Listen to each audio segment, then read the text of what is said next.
கர்த்தருடைய பரிசுத்த நாமத்திற்கு மகிமுண்டாகட்டும். ஆண்டவராகிய இயேசு கிறிஸ்துவின் நாமத்தினாலே அன்பு கர்த்தருடைய பிள்ளைகளாகிய தங்கள் அனைவருக்கும் ஸ்வீட் ஊழியத்தின் சார்பாக வாழ்த்துக்களையும் ஸ்தோத்திரங்களையும் தெரிவித்துக் கொள்கின்றேன்.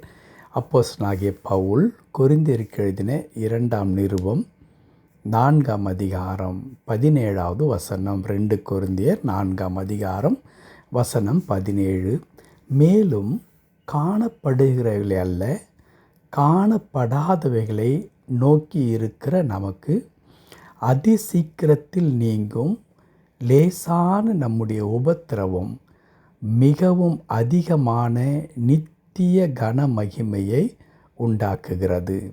மேலும் காணப்படுகிறவைகளை அல்ல, காணப்படாதவைகளை நோக்கி இருக்கிற நமக்கு அதிசீக்கிரத்தில் நீங்கும் லேசான நம்முடைய உபத்திரவம் மிகவும் அதிகமான நித்திய கன மகிமையை உண்டாக்குகிறது. என் அன்பு கடவுளுடைய பிள்ளைகளே, நம்முடைய விசுவாச வாழ்க்கை கடவுளுக்காக காத்திருத்தல், ஆண்டவரை நோக்கி எப்பொழுதும் செபித்து கொண்டிருக்கிறது.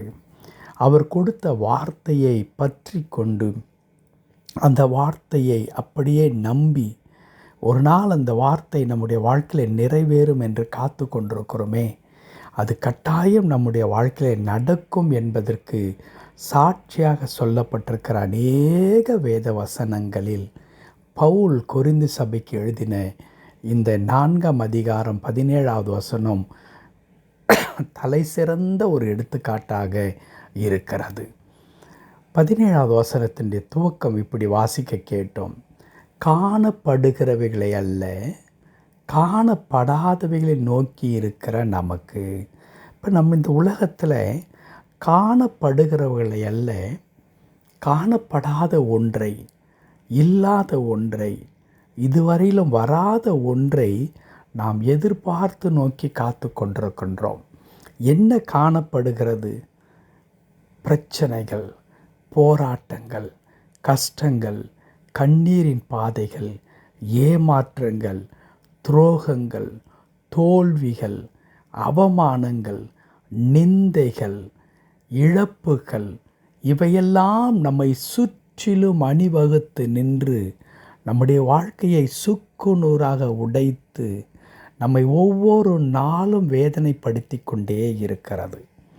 இரவு உறங்கி காலையில் கண் விழிக்கும் பொழுதே முதலாக நம்முடைய சிந்தையில் ஏற்படுகின்ற ஒரு எண்ணம், இந்த நாளின் பிரச்சனையை நான் எப்படி சமாளிக்கப் போகிறேன், இதெல்லாம் இன்றைக்கு நான் செய்ய வேண்டி இருக்கிறது, இன்றைக்கு இதை நான் எப்படி தீர்க்கப் போகின்றேன், எதற்கான வழிகள் என்ன இருக்கிறது என்ற அதே வேதனையோடு கூடத்தான் நாம் கண் விழிக்கின்ற மக்களாக இருக்கிறோம்.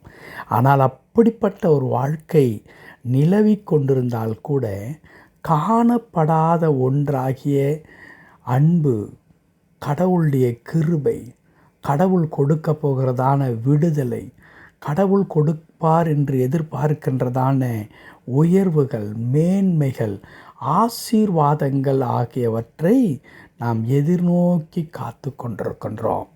அன்பு கடவுளுடைய பிள்ளைகளே, அப்படி எதிர்நோக்கி காத்து கொண்டிருக்கிற நமக்கு கர்த்தருடைய வார்த்தை சொல்லுகிறது, அதிசீக்கிரத்தில் நீங்கும் இந்த லேசான உபத்திரவம். இன்றைக்கு நான் சற்று முன்பதாய் சொன்னேன் அல்லவா, கண் விழிக்கும் பொழுதே இவ்வளவு உபத்திரவங்களும் வேதனைகளும் நம்மை அப்படியே நெருக்கி சின்னாவினமாக்கி கொண்டிருக்கிறதே, அது என்னவாகுமாம்? அதிசீக்கிரத்தில் நீங்கிவிடும். மிக விரைவாக அந்த உபத்திரவங்களும் துன்பங்களும் கண்ணீரின் பாதைகளும் என்ன செய்ய போகிறது? நீங்கி போய் அதற்கு பதிலாக நாம் எதிர்பார்த்து கொண்டிருக்கிறதான அந்த அற்புதமான ஆசீர்வாதமான வாழ்க்கை இருக்கிறதே, அந்த வாழ்க்கை நமக்கு அதிகமான நித்திய கன மகிமையை கொண்டு வரப்போகிறது. நித்திய கன மகிமை, மகிழ்ச்சியை, சந்தோஷத்தை, ஒரு ஆர்ப்பரிக்கின்ற அந்த குதூகலமான ஒரு வாழ்க்கையை அவைகள் நமக்கு என்ன செய்ய போகிறது? கொண்டு வரப்போகிறது. ஆகவே என் அன்பு கடவுளுடைய பிள்ளைகளே, காணப்படாதவைகளை எதிர்நோக்கி காத்து கொண்டிருக்கிற நம்முடைய வாழ்க்கையில் கடவுள் என்ன செய்ய போகின்றார்? நாம் எதிர்பார்க்கிறவர்களை கொடுப்பதன் மூலமாகவும் இன்றைக்கு நம்மை சின்னாபின்னமாக்கி கொண்டிருக்கிறதான அந்த உபத்திரவங்கள், கஷ்டங்கள் எல்லாவற்றையும் அப்புறப்படுத்தி போடுவது நிமித்தமாகவும் ஒரு கனத்தை, மகிமையை, ஒரு பிரகாசமான எதிர்காலத்தை ஆண்டவர் நமக்கு கொடுக்க போகின்றார். ஆகவே என் அன்பு கடவுளுடைய பிள்ளைகளே, இந்த விசுவாச வாழ்க்கையில் நாம் தொடர்ந்து உறுதியாக இருக்கும்படி நாம் அழைக்கப்படுகின்றோம். பல நேரங்களிலே பிசாசு நம்முடைய செவிகளை சொல்லுவது என்ன? இந்த கஷ்டம் உன் வாழ்க்கையில் நிரந்தரமானது. ஏனென்றால் நீ இப்படிப்பட்ட ஒரு மனிதனாய் இருக்கிறாய், இது நிமித்தமாகத்தான் நீ இவ்வளவு துன்பத்தை பட்டு கொண்டிருக்கிறாய் என்று கூறி நம்முடைய வேதனைகளை இன்னும் அதிகமாக்கி கொண்டே இருக்கின்றார். ஆனால் கர்த்தருடைய வார்த்தை என்ன சொல்லுகிறது?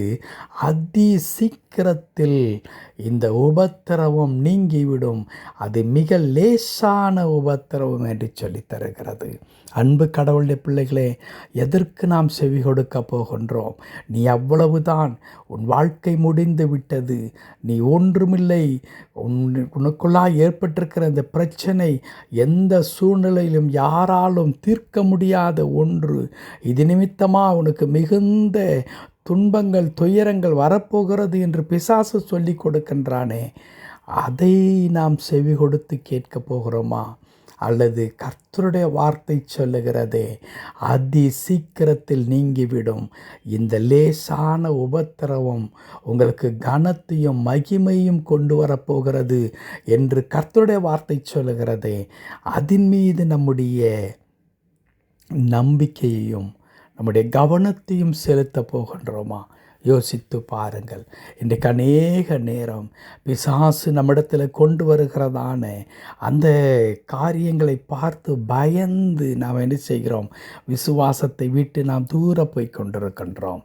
ஆனால் கர்த்தருடைய பிள்ளைகள் எவ்வளவு சோதனைகளும் பாடுகளும் வந்தாலும் கூட கடவுள் எனக்காக என்ன சொல்லியிருக்கின்றார் என்ற அந்த வார்த்தையை நாம் நம்முடைய மனதிலே நிறுத்தி கொண்டு அந்த வார்த்தையை விசுவாசித்து அந்த வார்த்தைக்காய் காத்து கொண்டிருக்கும் பொழுது இந்த உபத்திரவமெல்லாம் நீங்கி நமக்கு கனத்தையும் மகிமையை கொண்டு வரும். பயப்பட வேண்டாம் அன்பு கடவுளுடைய பிள்ளைகளே.